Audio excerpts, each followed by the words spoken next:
it's just a tyranny stinks. Why would the elite want to bring this in? I think at the moment that the United States is a pain in the backside of the New World Order. A lot of the elitists are not in the United States. That's they're right. elsewhere, as you know. And they need to take us out as a military power, whether we would do what they want or not. They need to weaken us to the point that they won't, the United States won't interfere with Middle East operations and operations in Australia and various other countries that the elitists want to do. They want to take us down to remove us as a threat. Russia and China know that we could probably, our military guys could probably break with the Pentagon, or with the White House anyway, and make counterattacks in event of a nuclear war starting. So they have to neutralize our military and our will to fight. That's why they're shutting the power plants down, the beef production, the manufacturing. Everything's being cut right now. It is a military operation against us.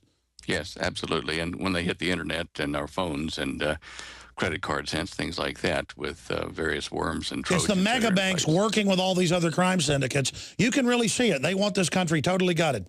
Yep. And when Holly and I were guests of the Hopi Indians at the Shingopi tribe, Second Mesa, their prophecy keepers told us that America will have a multifaceted, multi-sided civil war very shortly, and black against white, Puerto Rican against black, whatever, or, Muslims against Christians and Jews, and extreme right, extreme left, poor, rich, all these kind of different directions will tear America apart once the economy starts to fail, and America will eventually be invaded, according to the Hopi prophecies. And a lot of what they say makes sense to me. Well, I mean, you can just look at what's going on and how they're race baiting everything. They're really trying to balkanize the country and set it up for race war. Well, certainly, and there's certainly enough weapons and ammunition and stuff around to do that. They've pushed every button from the White House. They pushed every button they could to bring America into civil disorder and collapse the economy here. I don't think they've left anything undone or unplanned to tear this country apart. They couldn't have done it better if they planned openly to destroy us. Incredible. Stan Deyo, getting back into the supervolcanoes, how did you first start warning of the supervolcano that now mainline scientists are saying is becoming active and could erupt at any time? I mean, how did you first get into that, and what else are you concerned with the Ring of Fire becoming very active, all these earthquakes we've seen? How much of an increase the last few months?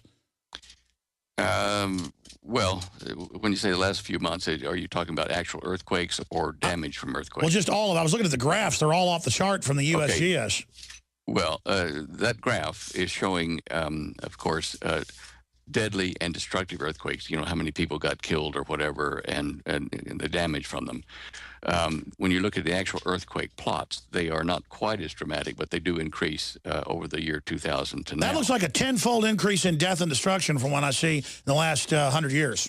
And what that means is that these earthquakes are occurring in populated places all over the world, in diverse places. And that brings up the Cohen quote. Which is?